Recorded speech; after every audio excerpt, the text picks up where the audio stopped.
In 1870, a 31-year-old man in Cleveland, Ohio, controlled 4% of America's oil refining capacity. By 1880, he controlled 90%. By 1904, he controlled 91% of oil production, 85% of final sales, and had created the template for every monopoly that exists today. His name was John D. Rockefeller, and the system he built, the corporate structures he invented, the monopolistic tactics he perfected, they didn't die when Standard Oil was broken up in 1911. They evolved, they spread, and they control your life right now. In 2025, the gasoline you pump, the drugs you buy, the tech platforms you use, the food you eat, the banks you borrow from, every single one uses the Rockefeller playbook. Vertical integration, horizontal consolidation, regulatory capture, tax-exempt foundations that shape policy, and market dominance so complete that competition becomes impossible. Rockefeller didn't just build an oil empire, he built the architecture of modern corporate control. And you cannot escape it because the system isn't Standard Oil. The system is the method. And that method has been replicated by every dominant corporation for 150 years. Amazon uses it. Google uses it. Pfizer uses it. JP Morgan uses it. They all learned from the same blueprint, the Rockefeller blueprint. Control the supply chain vertically. Eliminate competitors horizontally.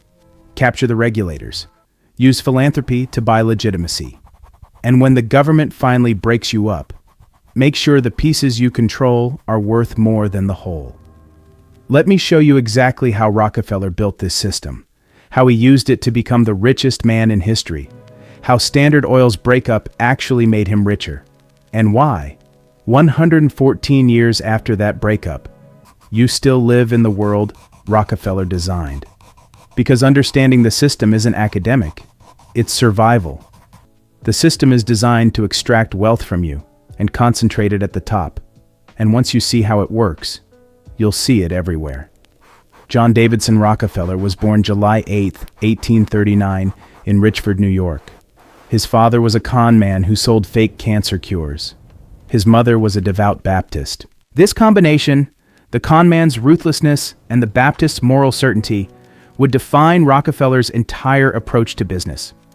He would destroy competitors without mercy, while believing God had chosen him to organize industry for the betterment of mankind. He was obsessed with efficiency long before he entered the oil business. As a child, he kept a ledger called Ledger A, recording every single penny he earned, spent, or gave to charity. This wasn't just frugality, it was a philosophy. Rockefeller believed that waste was a sin. In his eyes, competition was the ultimate form of waste. Duplicating efforts, fluctuating prices, chaotic supply chains. He didn't just want to win the game, he wanted to redesign the board so that chaos was impossible. In 1859, oil was discovered in Titusville, Pennsylvania. The oil rush began.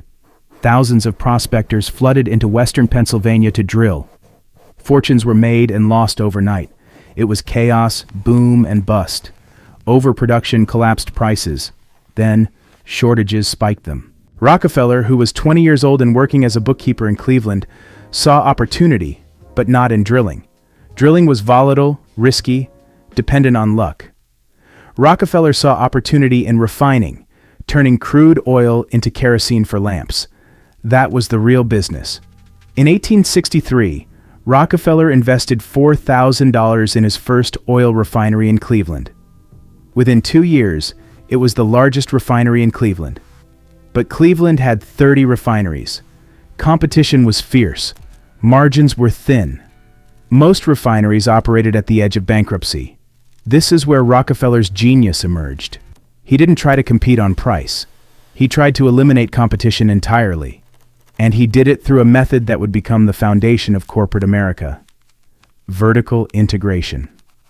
Vertical integration means controlling every stage of production. Most refineries just refined oil. They bought crude from drillers, refined it, and sold kerosene to distributors.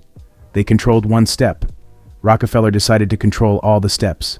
He bought the barrel-making factories so he didn't have to buy barrels. He bought tank cars and railroads to ship his own oil. He bought his own warehouses for storage.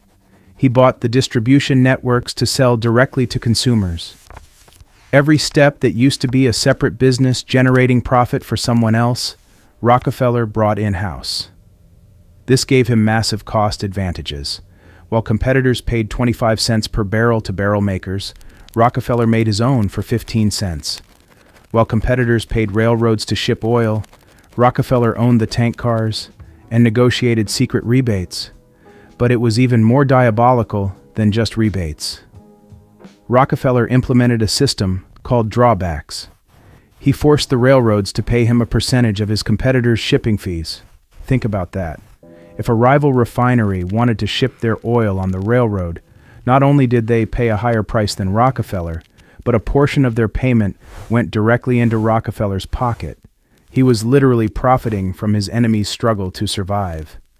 This wasn't just a competitive advantage, it was a stranglehold. Rockefeller could sell kerosene at prices that put competitors out of business while still making a profit. And that's exactly what he did.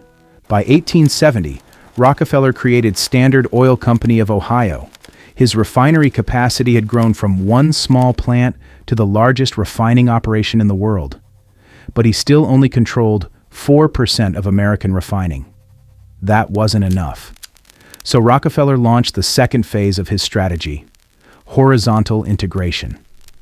If vertical integration is controlling the entire supply chain, horizontal integration is buying or destroying every competitor. In 1872, Rockefeller initiated what historians call the Cleveland Massacre. Over 3 months, Rockefeller approached every refinery owner in Cleveland. He offered to buy their refineries. If they agreed, he paid fair market value and often hired them as managers. If they refused, he launched a price war. Rockefeller would drop the price of kerosene below cost. His competitors, who couldn't produce as cheaply, lost money on every sale. They had two choices: sell to Rockefeller or go bankrupt. Most sold. A few fought. They all lost. By the end of 1872, Rockefeller controlled 25 of Cleveland's 26 refineries. He went from 4% to 25% of American refining capacity in 3 months. This was the blueprint. Offer to buy. If they refuse, destroy them economically and buy the ruins. This method would be used in every industry, by every monopoly, for the next 150 years. But Rockefeller wasn't satisfied with Cleveland. He wanted the entire country. Through the 1870s, Rockefeller expanded Standard Oil across America. He bought refineries in New York, Philadelphia, Pittsburgh, Baltimore. He used the same tactics everywhere: secret railroad rebates, vertical integration, and ruthless price wars. By 1879, Standard Oil controlled 90% of America's refining capacity. 90%. That's not a business. That's a government of industry. But here's where Rockefeller's true genius emerged. He understood that monopolies face two problems. First, they're illegal, or soon would be. Second, they're hated. The public despised Rockefeller. He was called a robber baron, a ruthless tyrant, the most hated man in America. Rockefeller needed a solution to both problems, and he found it: the trust. In 1882, Rockefeller's lawyers created the Standard Oil Trust. Here's how it worked. Standard Oil of Ohio couldn't legally own companies in other states, but a trust could. Rockefeller created a trust that held the stock of all Standard Oil companies. 41 shareholders, all Rockefeller and his close associates, controlled the trust. The trust controlled the companies. This was the first major corporate trust in American history, and it became the model for every trust that followed. Sugar Trust, Tobacco Trust, Steel Trust, all copied Rockefeller's structure. The trust allowed Rockefeller to control a nationwide monopoly while technically complying with state laws. But more importantly, it created a new legal entity. The trust wasn't a company. It was a holding company. It didn't produce anything. It just owned other companies. The structure would evolve into the modern corporation, the parent company that owns subsidiaries. Berkshire Hathaway, Alphabet, Meta, Amazon, they are all descendants of Rockefeller's trust. By 1904, Standard Oil controlled 91% of oil refining in America and 85% of final sales. Rockefeller was the richest man in the world.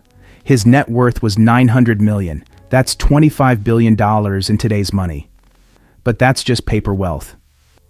At his peak in 1913, Rockefeller was worth $400 billion inflation-adjusted dollars, richer than Jeff Bezos, Elon Musk, and Bill Gates combined. The richest individual in modern history. And he built that wealth through the system. Vertical integration, horizontal consolidation, legal structures that concentrated control. This was the system, but the public was turning against monopolies. In 1890, Congress passed the Sherman Antitrust Act, making monopolies illegal. In 1906, investigative journalist Ida Tarbell published The History of the Standard Oil Company, exposing Rockefeller's tactics. The outcry was enormous. In 1911, the Supreme Court ruled that Standard Oil was an illegal monopoly and ordered it broken up into 34 separate companies. This should have been the end, the destruction of the system. But it wasn't. It was the beginning of the system's evolution. Because when Standard Oil was broken up, Rockefeller still owned shares in all 34 companies. Standard Oil of New Jersey became Exxon. Standard Oil of New York became Mobil. Standard Oil of California became Chevron. Standard Oil of Indiana became Amoco. Standard Oil of Ohio became Sohio, later bought by BP. The breakup didn't destroy Rockefeller's wealth. It multiplied it. Before the breakup, Standard Oil stock was worth about $600 per share. After the breakup, the combined value of all 34 companies was worth over $2,000 per share. Rockefeller's wealth tripled. Why? Because the breakup forced the hidden assets onto the books. The market finally saw how much Standard Oil actually owned. And because breaking one monopoly into 34 companies that still dominated their regional markets wasn't really breaking up the monopoly. It was just reorganizing it. Today, most of those 34 companies have merged back together. Exxon and Mobil merged in 1999. Chevron bought Standard Oil of Kentucky and Gulf Oil. BP bought Amoco and Sohio. The Standard Oil monopoly that was broken up in 1911 has essentially reconsolidated into ExxonMobil, Chevron, and BP. The system broke itself up to avoid regulation, then quietly put itself back together over 100 years. But Standard Oil isn't even Rockefeller's most enduring legacy. The real legacy is the system itself. The methods, the structures, the playbook. Let me show you how it's being used right now. Amazon uses vertical integration exactly like Rockefeller. Amazon started as an online bookstore. Now it controls the entire supply chain. It owns the warehouses, the logistics network, the delivery trucks, the payment processing, and the cloud infrastructure that hosts its competitors' websites. Amazon Web Services, AWS, generates $90 billion in annual revenue. That's more than Amazon's retail profit. Rockefeller controlled refineries, railroads, and distribution. Amazon controls retail, logistics, and cloud computing. Same playbook, different century. Amazon also uses horizontal consolidation. It buys competitors, Whole Foods, Zappos, Twitch, Ring, MGM Studios, over 100 acquisitions. When it can't buy a competitor, it copies their products and undercuts their prices using data from its own marketplace. Third-party sellers report their sales data to Amazon.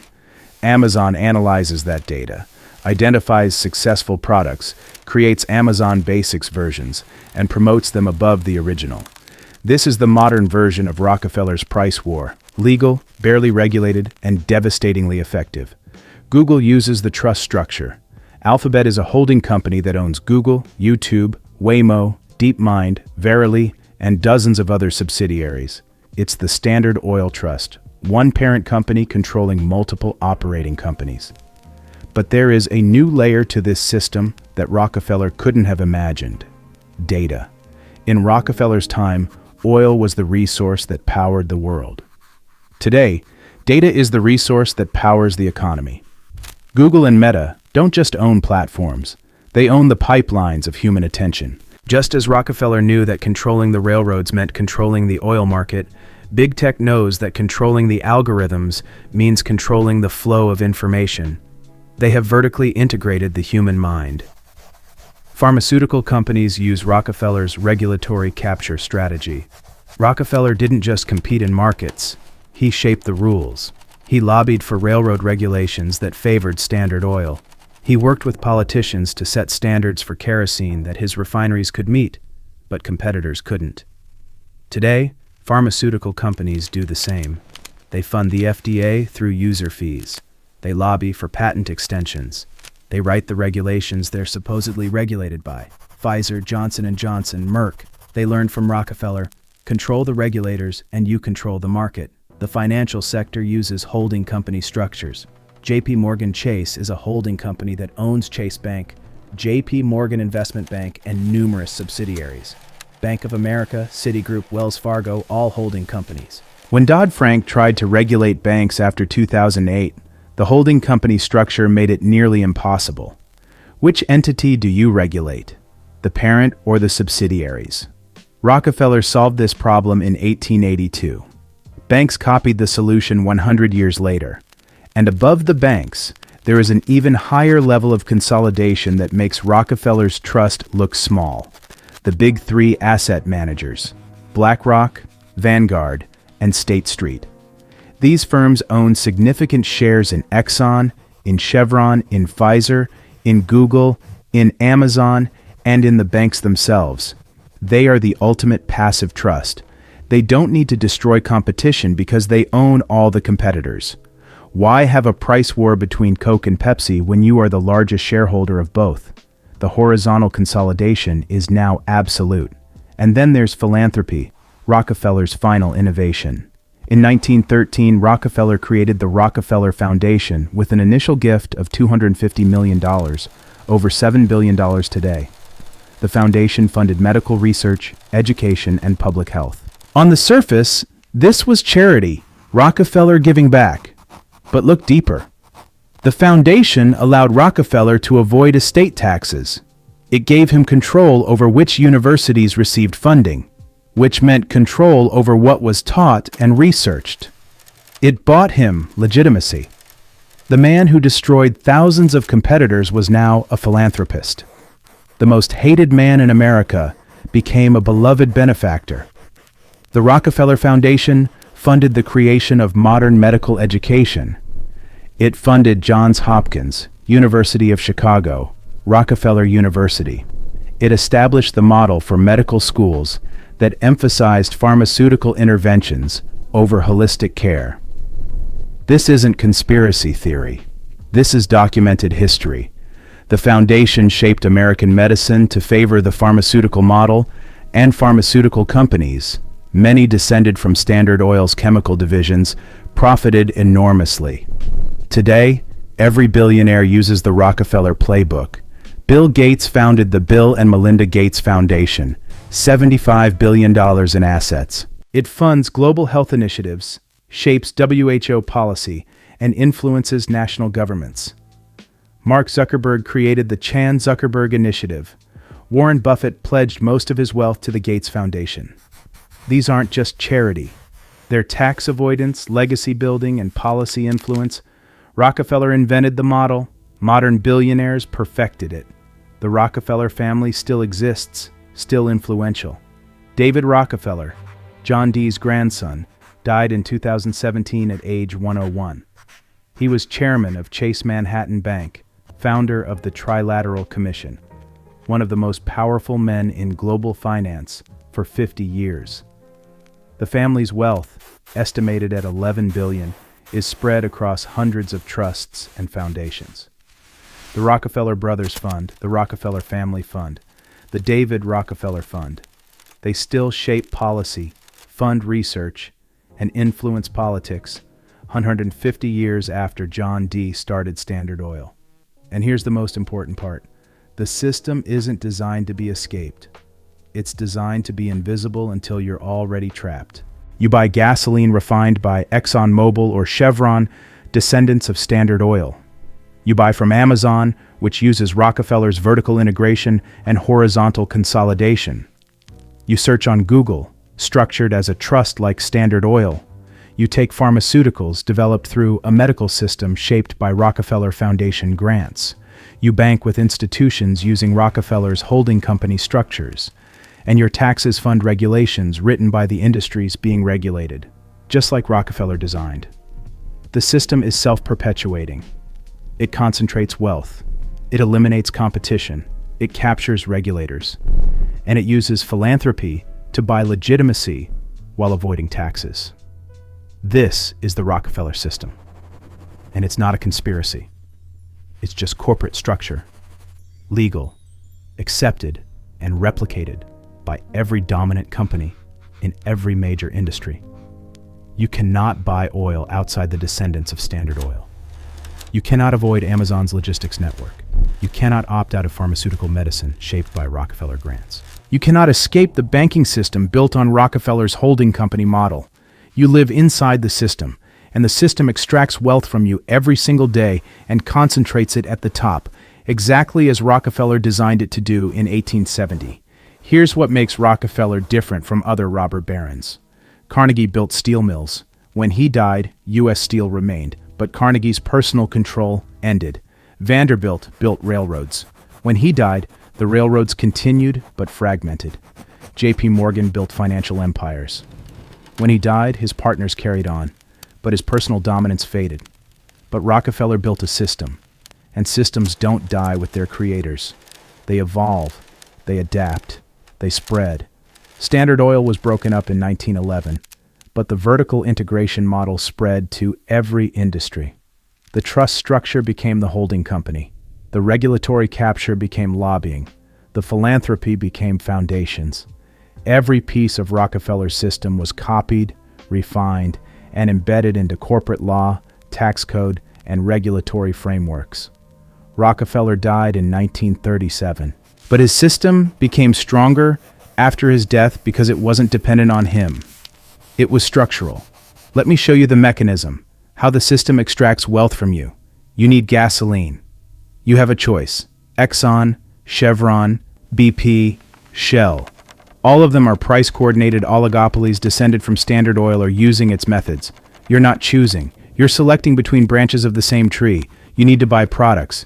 You have a choice: Amazon, Walmart, Target. Amazon dominates through vertical integration. Walmart and Target must match its scale or die. Same system, different companies. You need internet search. Google has 92% market share. That's higher than Standard Oil's peak of 91%, but Google isn't considered a monopoly by regulators because it's free. You pay with data instead of money. Rockefeller would have loved this innovation. A monopoly so complete that users don't even realize they're paying. You need social media. Facebook has 3 billion users. Instagram? Also Facebook. WhatsApp? Also Facebook. You're not choosing platforms. You're choosing which meta property to use. Horizontal consolidation, exactly like Rockefeller. You need healthcare. You see a doctor trained in a system shaped by Rockefeller Foundation grants. You receive pharmaceuticals developed by companies using patents, regulations, and structures pioneered by Standard Oil's chemical divisions. You pay insurance companies using Rockefeller's corporate structures. Every step is extraction. Every choice is an illusion. The average American spends $4,000 per year on gasoline, $3,000 per year on Amazon, $5,000 per year on healthcare beyond insurance, $4,200 per year on internet and technology services. That's $13,200 per year flowing to companies using Rockefeller's system. Over a lifetime, that's $660,000 of wealth transfer, not to innovative startups or small businesses, but to monopolistic corporations using 150-year-old tactics to eliminate competition and extract maximum profit. And you cannot escape it. You could refuse to buy gasoline, but you need to work, which requires transportation. You could refuse to use Amazon, but competitive pricing and convenience make it nearly impossible to avoid. You could refuse Google, but what alternative has 92% market share? You could refuse Facebook, but social connection is controlled by Meta's platforms. You could refuse pharmaceutical medicine, but medical licensing, insurance coverage, and cultural acceptance are all shaped by the Rockefeller system. This is Rockefeller's ultimate achievement. Not that he became the richest man in history, but that he built a system that makes escape impossible. A system where every path leads back to consolidated corporate control, where competition is crushed before it threatens the dominant players, where regulators protect incumbents instead of consumers, where philanthropy buys influence that perpetuates the system. This is the Rockefeller system. And you live in it whether you know it or not. But here's what Rockefeller understood that most people miss. The system isn't evil, it's efficient. Vertical integration reduces costs. Horizontal consolidation eliminates wasteful competition. Regulatory capture provides stability. Foundations fund genuine research. The system works. It delivers products cheaper, faster, and more reliably than chaotic markets. Standard Oil made kerosene affordable for average Americans. Before Standard Oil, kerosene cost 58 cents per gallon. After Standard Oil's efficiencies, 8 cents per gallon, an 86% price reduction. That's not exploitation, that's efficiency. Amazon delivers products in 2 days. Google answers every question in seconds. ExxonMobil produces gasoline at scale. Pfizer develops life-saving drugs. The system delivers value. The problem isn't that it doesn't work. The problem is that it concentrates wealth at the top while delivering efficiency at the bottom. You get cheap gasoline, fast shipping, instant information, and effective medicine. Rockefeller's heirs get trillions in accumulated wealth. Both things are true. So, what do you do? How do you respond to a system you cannot escape? 3 options. 1. Accept it. Understand that consolidation and monopoly are features of advanced capitalism, not bugs. Use the efficiencies they provide. Buy from Amazon. Use Google. Accept that wealth will concentrate. 2. Resist it. Support antitrust enforcement. Buy from small businesses even when it costs more. Use alternatives even when they're inferior. Vote for politicians who promise to break up monopolies. Make the system less efficient in exchange for less consolidation. 3. Understand it and position accordingly. If you cannot escape the system, benefit from it. Buy stock in the companies that dominate. Exxon, Chevron, Amazon, Google, Pfizer, JP Morgan. This is the ultimate irony. The only way to hedge against the extraction of your wealth is to own a piece of the extractor. By owning the equity of these monopolies, you move from the side of the consumer, the one paying for the efficiency, to the side of the owner, the one profiting from the consolidation. Rockefeller owned Standard Oil while everyone else bought its products. You can do the same, not at his scale, but proportionally. Own the extractors instead of being extracted from. This isn't investment advice. This is pattern recognition. The Rockefeller system has concentrated wealth for 150 years. It will continue concentrating wealth because it's embedded in corporate law, tax code, and regulatory structures. Fighting it is noble, but exhausting. Escaping it is impossible. Understanding it and positioning within it is pragmatic. John D. Rockefeller died in 1937 at age 97. He lived long enough to see Standard Oil broken up, reconsolidate, and spread its methods across every industry. He lived long enough to see his foundation reshape American medicine and education. He lived long enough to see his grandchildren positioned at the top of American finance and industry. He built a system that outlived him by a century and will outlive us all. The system is vertical integration, horizontal consolidation, corporate trusts, regulatory capture, and philanthropic influence. It started with Standard Oil. It spread to steel, railroads, sugar, tobacco, then to automobiles, electronics, pharmaceuticals, technology. Now it dominates every sector of the economy, and you cannot escape it.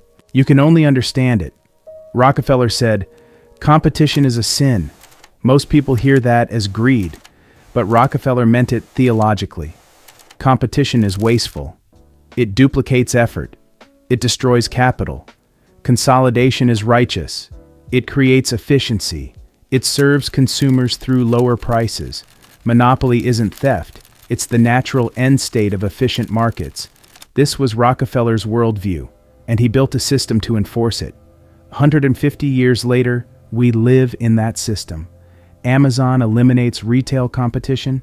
Google eliminates search competition, Meta eliminates social media competition, Exxon, Chevron, and BP control oil. Pfizer, Merck, and J&J control pharmaceuticals. JP Morgan, Bank of America, and Citigroup control banking. The consolidation Rockefeller started has reached its logical conclusion. The end state isn't thousands of competitors. It's 3 to 5 dominant players in every industry, all using Rockefeller's playbook. And the consolidation continues. Every year, fewer companies control more market share. Every year, barriers to entry get higher. Every year, the system gets harder to escape. This is the Rockefeller